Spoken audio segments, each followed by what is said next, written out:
The story of Abraham and Sarah and their family.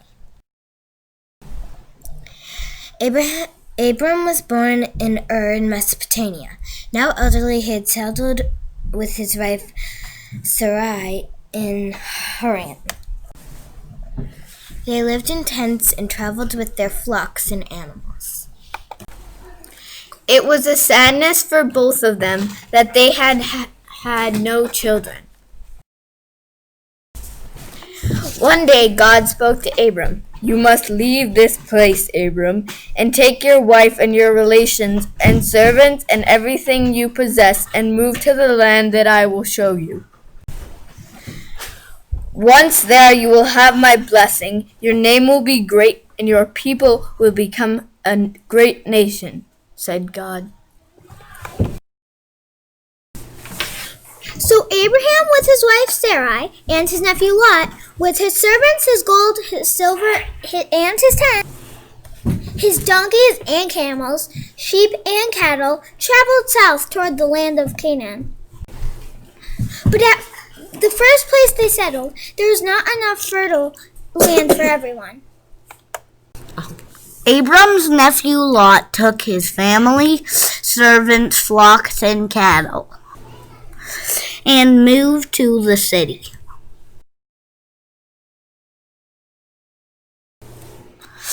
So Abram and his people settled in Canaan. One night, as Abram was playing, the Lord spoke to Abram. "Look around you, all the land will belong to you and your many descendants." "But how can I have descendants?" said Abram.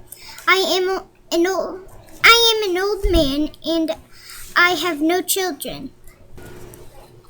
"You'll have a son," God told him, "and your son will have children, and his children's children will be as many in number as there are stars in the sky."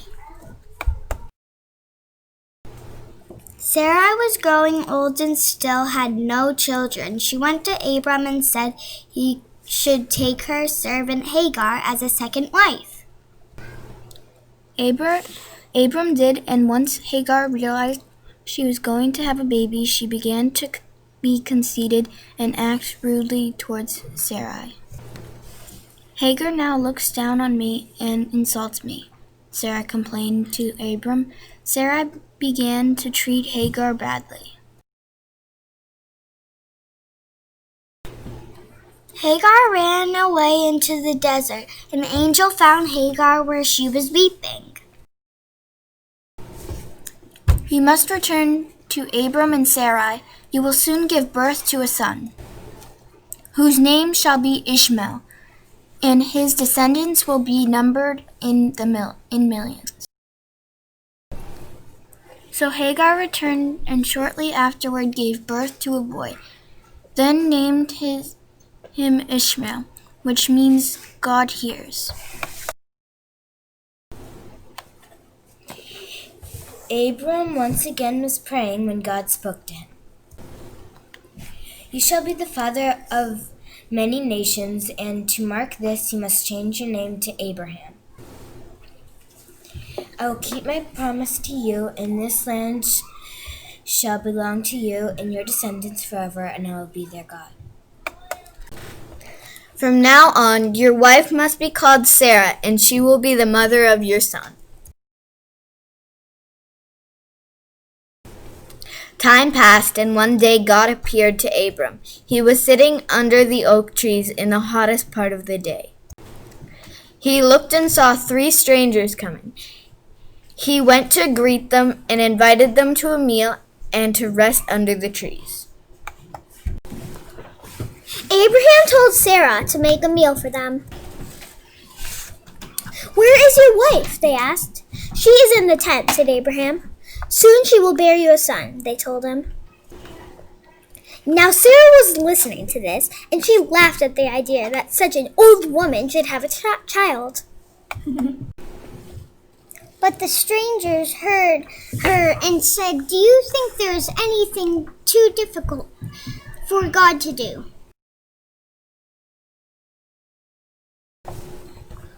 Sarah did have a son, and they named the baby Isaac, which means laughter. Abraham loved both of his sons, but as they grew older, Sarah noticed that Hagar's son Ishmael was making fun of Isaac.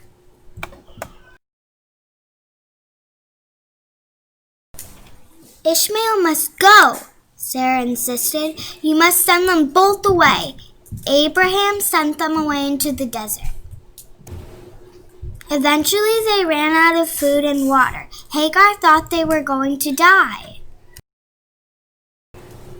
Suddenly, she heard the voice of an angel. Do not be afraid, said the angel. God will not let Ishmael die, for he has a glorious future before him.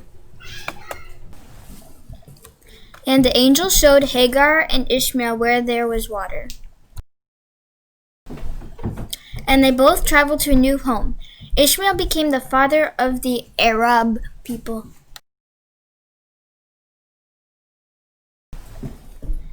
Isaac grew into a strong young man. Sarah eventually died of old age, and Abraham wanted Isaac to get married before he died.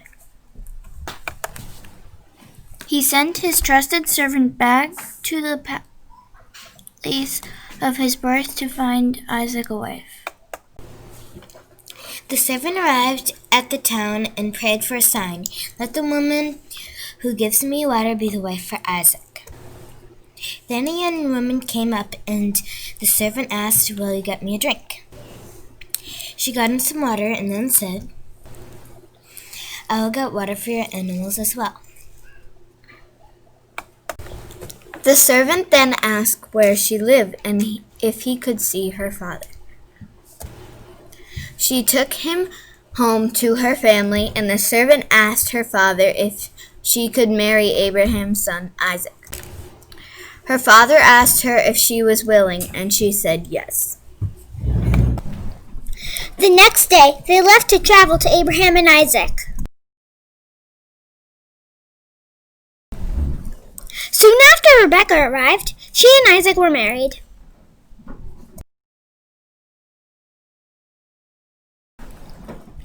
Isaac loved Rebekah very much, and after many years they had twin sons. The firstborn son they named Esau, and he always had thick hair. He grew up to become a hunter, and Isaac loved him the best. The second son they named Jacob. Jacob liked to stay around the camp and became a good cook. He knew how to take care of everything. He was his mother's favorite.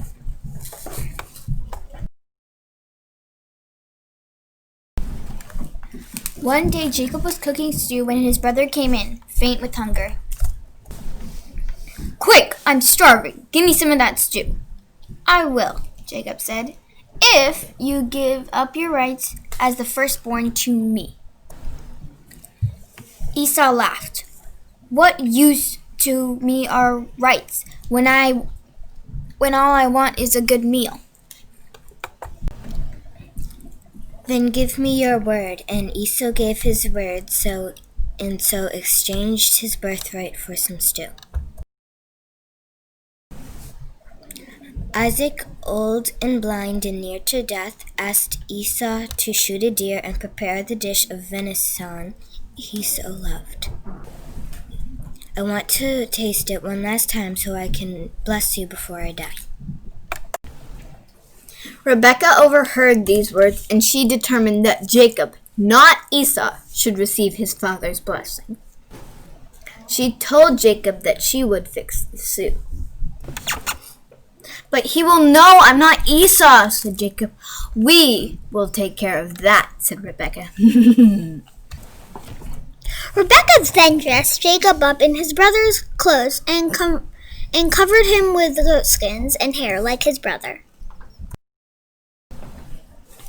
Jacob took the stew into his father's tent. Who are you? Isaac asked. You smell and feel like my son, Esau, but you sound like Jacob. I am Esau, Jacob lied. And so Isaac blessed him with all of his wealth and all of God's promises for his family. Esau came back with the stew for his father and went into his tent for the blessing. "Who are you?" Isaac asked. "It's Esau," he said. "Then who did I just bless?" asked Isaac.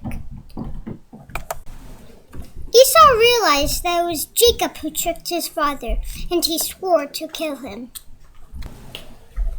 Rebekah heard and told Jacob that his brother wanted to kill him, and so she helped him escape.